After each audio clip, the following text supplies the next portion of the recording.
I'm Riku, a professional songwriter and music producer for commercial J-pop, for VTubers, for video games, and the lyricist for Music Box of Fate. I've been very, very lucky to have been part of this project along with composer Starlight Daryl and the incredible Iron Mouse. If it's your first time here on my channel, you're so welcome.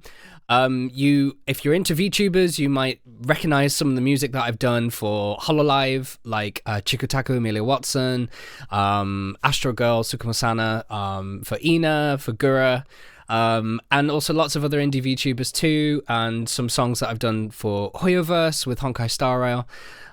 If not, then you can check them out. I've got links to these things all on my channel and everything. But what I wanted to do to celebrate the release of Music Box of Fate was to break down the lyrics, break down some of the themes, and kind of dissect a little bit of my process and what I was trying to get across and how it all ties into Mousie's story.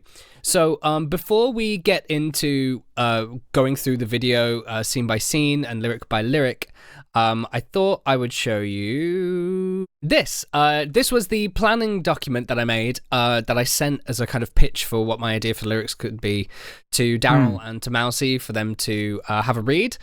When starting songwriting for VTubers and things, one of the things that excites me the most is the fact that we can do things like think about what the lore of their character is and write songs that can tie into that. But I think the most important part of it all, with VTubers especially, is that I truly believe that the lore that VTubers write for themselves, the characters they come up with, and the concepts they come up with, in some way mirror their real life selves. In many ways, the VTuber is a metaphor for their own life, their own struggles, their own experiences.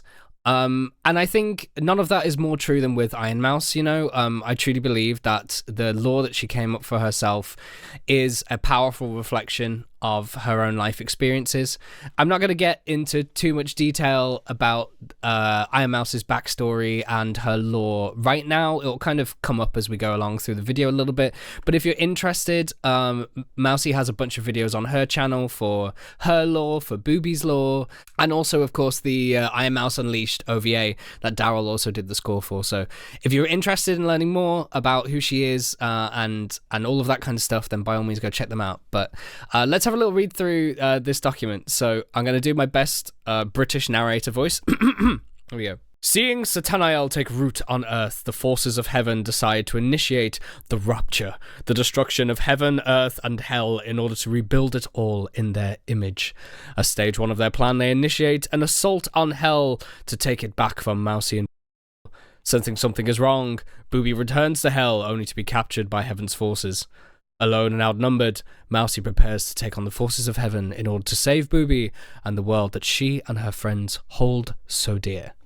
The song will have Iron Mouse singing about how much her new life means to her, the depths of her friendships, and how not even the forces of heaven could stop her from saving her friends, with particular focus on how far she'd go to save Booby.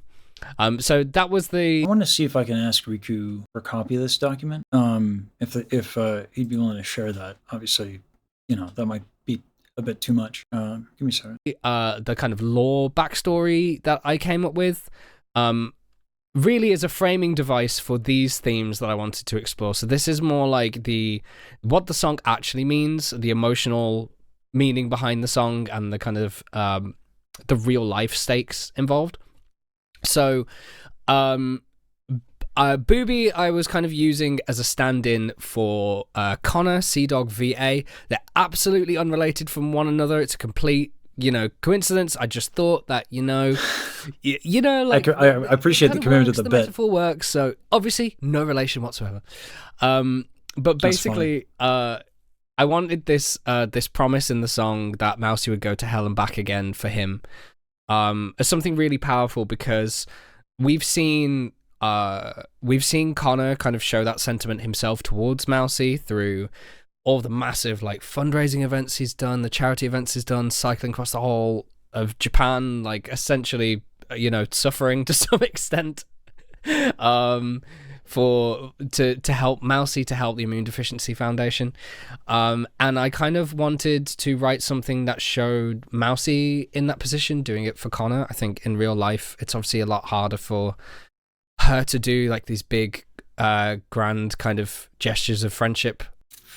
The amount of thought. This is one of the things about Riku I really respect. And I think it's also what explains Riku's versatility as an artist. I try to do this, but I'm not as well versed and as experienced. When you lay the foundation for the meaning of a piece and you get really specific, you can kind of do a lot as long as all these crazy decisions lean into the point. So like this is what, we got a lot of people working on the diss track, right? And that has a possibility of getting chaotic and feeling like it's stapled together. So the solution to that is to have a guiding principle of the piece.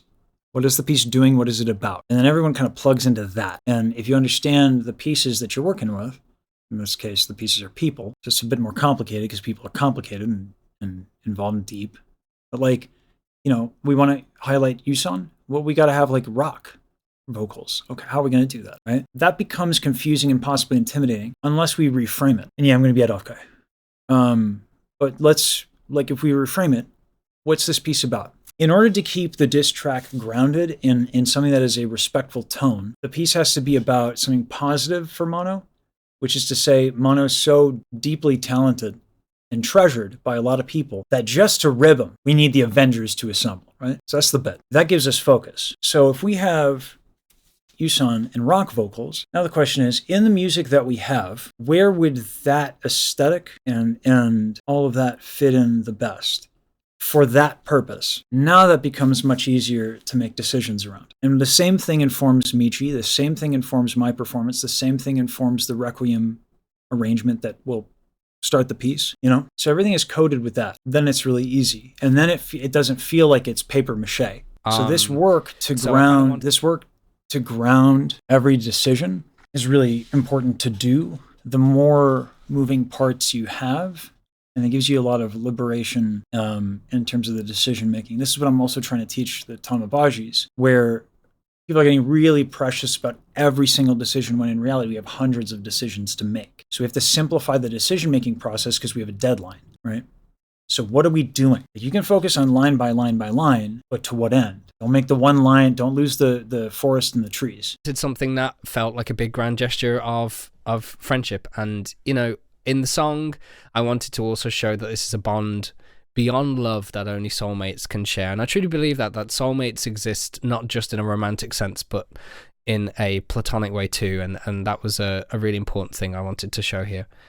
The next point was that heaven and fate are meant to represent the cruelness of nature and the order of the universe. I'm not making any religious statements with this or anything of that kind.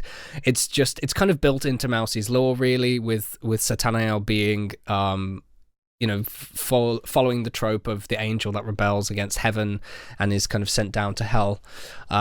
Chuckling because in many ways I kind of the amount of this is also the impression that I get from Riku. It's like very considerate. Even though we've DM'd a little bit back and forth. Super considerate, super nice guy. But like really careful, really considerate, really thoughtful, very British. So it's kind of funny. It's like, and in religion, I'm not religious. It's very, very careful. Yeah, I shouldn't make too much fun because it's a very considerate thing to do, but it is funny. Took to interpret that as a cruel world that kind of has decided Mousy's fate for her. I do the same, so that's why I'm kind of laughing. Like I've said here, Mousy struggles with conditions beyond her control, but every day she fights to defy fate and become stronger.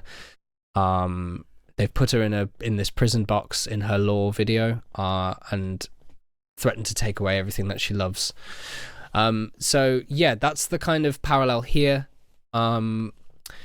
And then for the last point, as a result, the song is about Iron Mouse fighting to overcome obstacles in her path so that she can reunite with Booby. In a real world setting, you could say the song is truly about Mousy fighting to overcome her health conditions so that she can unite with Connor and finally get that beer. So there's parallels throughout all of this with Mousy and Connor's friendship and connection, the bond that they have. That's the heart of the song, essentially. The lore around it is the framing of it. It's the window dressing. And I think it's really something that I find incredibly interesting as a songwriter, to something so powerful in that. Fiction, I believe, is something that humans invented in order to help us process our emotions in a safe and controlled way. Yeah, Dylan, Riku's coming on tomorrow. I think it's the reason why we tell stories about his music. That's just my theory. His current projects. So when it comes to songwriting and the stories we tell in songwriting, I think one of the roles that songwriters can play is helping people to process their own emotions, their thoughts and feelings, and to experience and share emotions in a way that is controlled and a safe way to do so. And that's something I really wanted to try and explore here. And then what I did here is that I annotated these lyrics. I'm gonna have to move myself. There we go. That is the wrong layer. Riku fails to use Hey, OBS. we're all failing. We're all failing to use OBS right now, man. I've got the lyrics here, and I've there we go. annotated Is this them gonna work? with, I don't think so. I gotta move my face. There we go. Of the vision that I had and how that kind of related into the story of the song. So we'll get into it in more detail as we go through the song. But yeah, it was really, really cool to be able to be involved in the making of the music video. In some way, obviously, like I don't know what you would say my role is in this situation. I'm not directing or like story lead. I don't really know what you'd say, but basically, kind of leading the communication of getting the music video done from our front, which I really loved, and it was just really cool to see the vision for all this lore that I had in mind for the song come to life and how it represents Mousy's emotional journey. So without further ado, let's go through the song then. So I'm going to take it from where the lyrics kick in, although we obviously have that beautiful intro from Daryl's orchestration.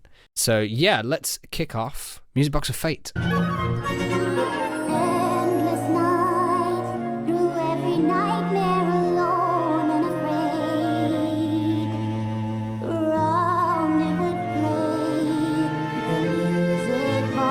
Yeah, if I'm checking out the lyrics. Thanks for the gifted So here in this section, it's kind of shown in the visuals as well, but we're kind of doing a flashback to the lore videos that explore Mousy's confinement, where she was kind of trapped within this box. And like I mentioned already, that kind of works as a metaphor for... And Riku and I, and Daryl and I, and Yam and I, we're all going to meet up in person. That she has expressed before, kind of in her streams, where she's talked about her condition.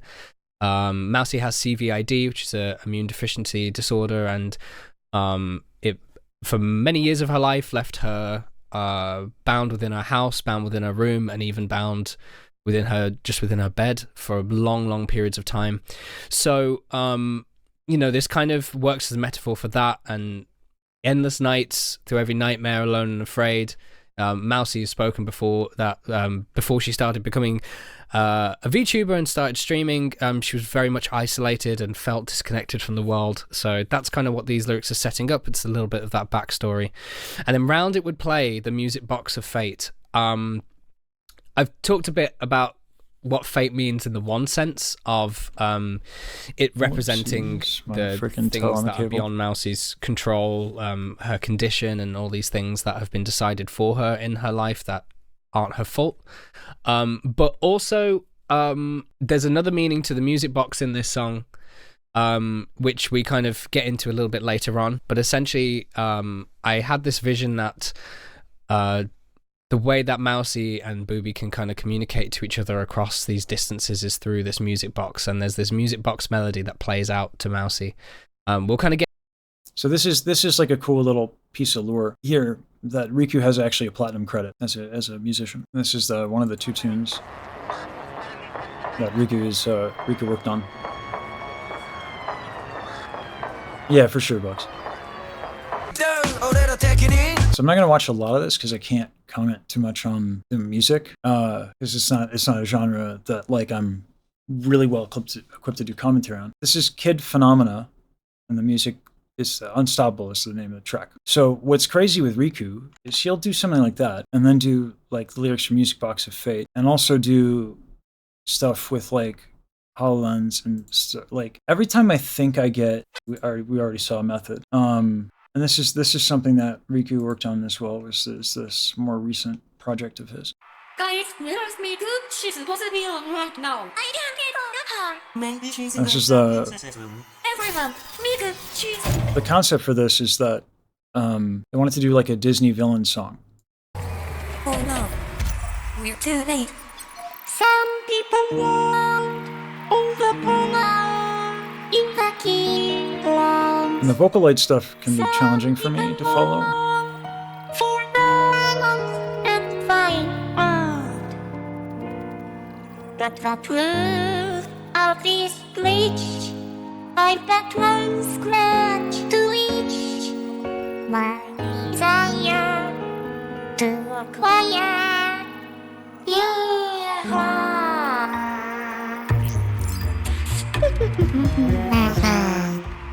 Wishing up Kryptonia, reason I got it done.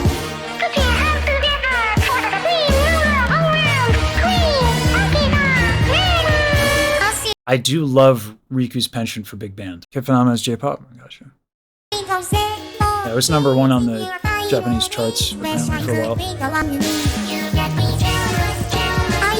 It's like Riku's kind of an insane talent.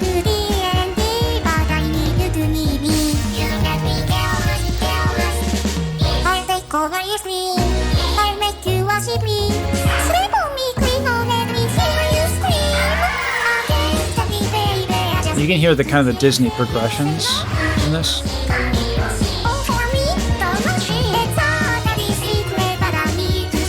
Yeah, just as a fun tune.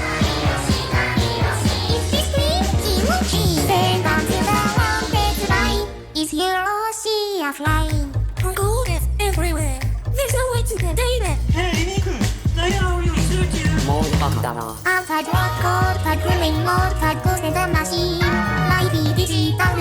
I love this, the drums here. It reminds me of like a Hey Pachuco from The Mask. Hey Pachuco, boom, ba-da-ba-da-da-boom, ba-da-ba-da-da-boom, ba-da-ba-da-da-ba-da-down, da-da-da-da-da, da-da-da-da-da-da, ba-da-da-da-da-da-da. Right. It has that spirit to it.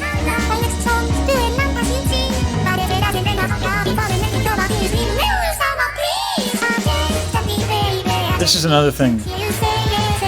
That's a really important concept. This is another thing I was trying to get, like the Tom Baji stuff of the community project that we're doing for Baji's birthday. Specificity is a really important concept in art. The details and the moments, like Riku's music is filled with that stuff to the brim, which is decision after decision after decision, really specific. Daryl's music, same thing. Now, if you're not careful, it can get chaotic and people will go all over the place. That's why like having a foundation and a message and a point to really hammer home and focus on, and then making all the decisions based around that focal point is what allows you to create depth and specificity without getting lost. So all of these like musical transitions that feel all over the place, or would be all over the place if it wasn't so focused.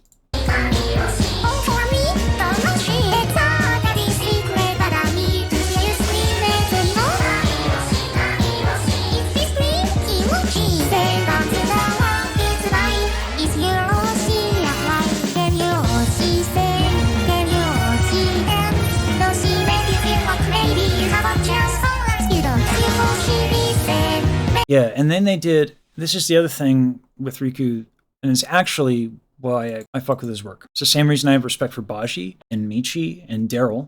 Riku places a profound emphasis on community, right? Someone in the comment was saying that they, for this thing, and I wish I'd knew about it, only to plug it, I didn't hear about it, where they did, they took community submissions from people singing this and did like a competition thing to highlight artists in the community doing covers of like a particular phrase of within this piece. Riku does a lot for community, right? As if it's not enough just to make like really good art and be so all over the board in terms of versatility and capacity. That would be enough. But on top of that, Riku actually has a purpose in what he does. And it's that more than anything that I respect. It's the same thing I respect about Rosa. It's the same thing I respect about Saber. And again, Daryl and Michi and Baji. Like, that's really important to do that. And as busy as I am, a professional and a novice, that's dope. And yeah, I saw some of the submissions. I couldn't stay for the whole stream, but like, yeah, really good stuff. So this is Riku with his band,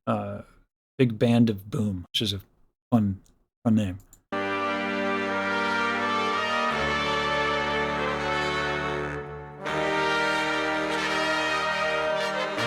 This is another thing too, like, a lot of the VTubing space exists very heavily online, right? But like with Daryl and Riku, a lot of their success comes from IRL stuff. And it's super cool that in this space you can have a mix of both. And you don't need to just have like massive presence online. Like, look at how many people are there.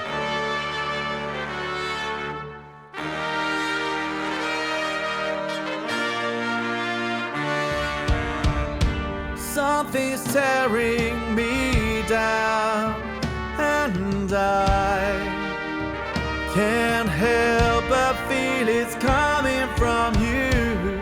She's a gun-sharp bride with a trigger cries. I just wonder what we've gotten ourselves into. In a trail of fire, I know we will be free again.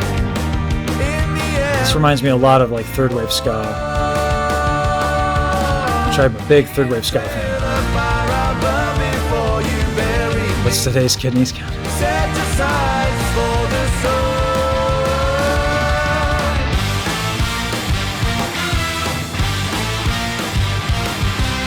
Okay. I'm a big fan of third wave ska, like a big fan. I grew up on a band by the name of Five Iron Frenzy, and I love their music. Like, where does the misunderstanding come from? Demanding that we be outstanding and then some. Perfection never was a requirement. Shit's my childhood. So this is fun.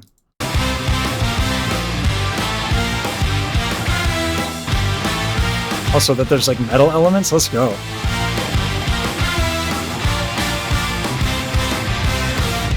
Mind is wailing, soul remains.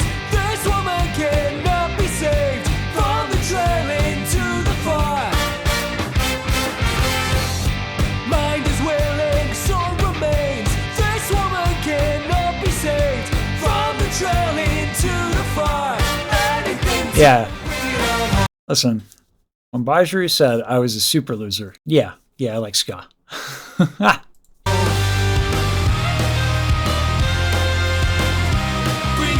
home. Bring it on home. Bring it on home.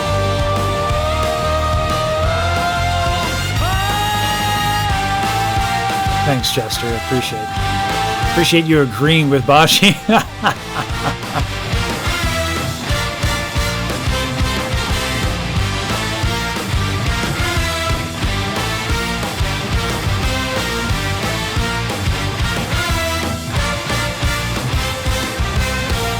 Flesh too weak to choke yourself. Heal the wounds or crack the shell. Lift yourself from what's below.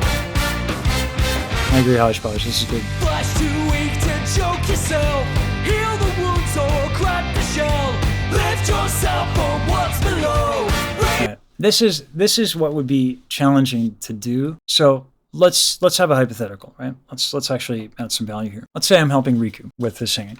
Okay. He's got a lot of chest tension, but that is this sound. So it's like when I was doing Virgil, the Virgil impression. To get the Virgil sound, I need like tension, but it can't be in the vocal folds because I have to retract the false folds to get that specific sound, right? A genre and an aesthetic, sometimes you got to just do it a certain way and it's just not ergonomic and you got to own that, right? But in terms of vocal longevity, chest tension does a lot of things that are not ideal. So how do you get vocal grit and how do you get all this stuff and how do you do and undo? Because if Riku wants to keep this tone, this is a tone that they should be able to keep, right? Especially in this range. What if they want to do a different style? What if they want to go higher in their range? Flash too weak to choke yourself. Heal the wounds or crack the shell. Lift yourself from what's below. Raise the anchor, bring it on home. Bring it on home. Like that they get gigs in venues like this, and their view count on YouTube is like not that big or sizable relative to all the crazy stuff. Let me pin this. This is a bit of a crime, I think. Because I think this stuff is awesome. Let me pin this in chat, and everyone, we should be supportive here, yeah?